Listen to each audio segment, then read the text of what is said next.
منگولوں کے خوف سے ترک قبیلے بے گھر تھے، مگر ایک شخص تھا جس نے تقدیر بدل دی۔ اس کا نام ارطغرل تھا، ایک ایسا سپاہی جس کی تلوار اور حکمت نے تاریخ کا رخ موڑ دیا۔ یہ کہانی ایک ایسے ہیرو کی ہے جس نے ایک چھوٹے سے قبیلے کو دنیا کی سب سے بڑی سلطنت کی بنیاد میں بدل دیا۔ ارطغرل سلیمان شاہ کے سب سے چھوٹے بیٹے کی زندگی کا آغاز ایک ایسے دور میں ہوا جب مسلمان دنیا منگولوں کے وحشیانہ حملوں کی وجہ سے تباہ ہو رہی تھی۔ ان کا قبیلہ کائی قبیلہ کئی سالوں سے وسطی ایشیا سے ہجرت کر رہا تھا۔ ان کا مقصد ایک ایسی جگہ تلاش کرنا تھا جہاں وہ پرامن اور محفوظ زندگی گزار سکیں۔ یہ سفر مشکل اور خطرناک تھا۔ ارطغرل نے اپنے والد، بھائیوں اور بہنوں کے ساتھ کئی مشکلات کا سامنا کیا۔ ایک دن جب وہ دریائے فرات کے قریب تھے، ایک افسوسناک واقعہ پیش آیا۔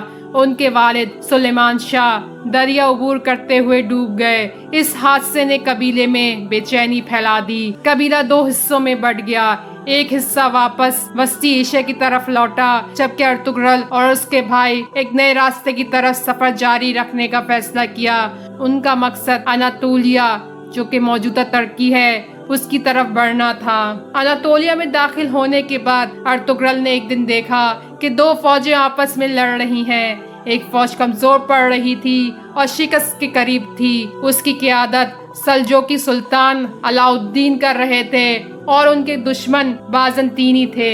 ارطغرل نے فوراً اپنی فوج کے ساتھ کمزور فوج کا ساتھ دینے کا فیصلہ کیا۔ انہوں نے اپنی تلوار کی مہارت اور جنگی حکمت عملی کا مظاہرہ کرتے ہوئے بازنطینیوں کو پسپا کر دیا۔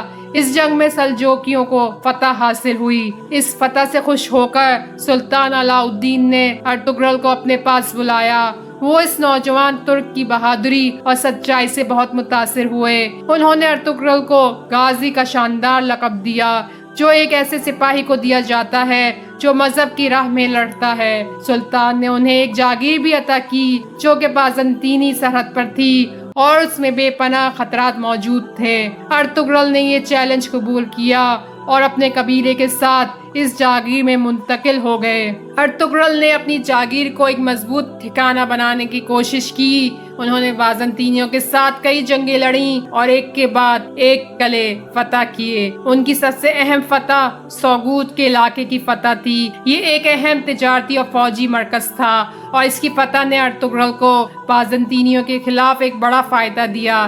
اس کے بعد انہوں نے ڈومانیش نامی علاقے کو بھی فتح کیا، جو کہ موسم سرما کے لیے ایک اہم چراگاہ تھی۔ یہ دونوں علاقے سلطنت عثمانیہ کی بنیاد بن گئے۔ ارطغرل نے صرف جنگ نہیں کی، بلکہ انہوں نے اپنی حکمت اور انصاف سے بھی لوگوں کے دل جیتے اور انہیں متحد کیا۔ وہ ہمیشہ اپنے قبیلے کے لوگوں کے درمیان انصاف اور بھائی چارے کو فروغ دیتے۔ ان کا یہ عمل انہیں صرف ایک جنگجو نہیں بلکہ ایک عظیم رہنما بناتا تھا۔ ارطغرل غازی نے 100 سے زیادہ سال کی لمبی عمر پائی۔ انہوں نے اپنی پوری زندگی اپنے قبیلے کو بچانے اور اسے ایک بہتر مستقبل دینے میں صرف کی۔ ان کی وفات کے بعد ان کے بیٹے عثمان اول نے ان کی جگہ لی۔ عثمان نے اپنے والد کی دی ہوئی جاگیر کو ایک بڑی سلطنت میں تبدیل کر دیا، جو کہ 600 سال تک قائم رہی اور اسے سلطنت عثمانیہ کے نام سے جانا گیا۔ ارطغرل کی کہانی صرف ایک جنگجو کی نہیں بلکہ ایک ایسے ہیرو کی ہے جس نے اپنی بہادری،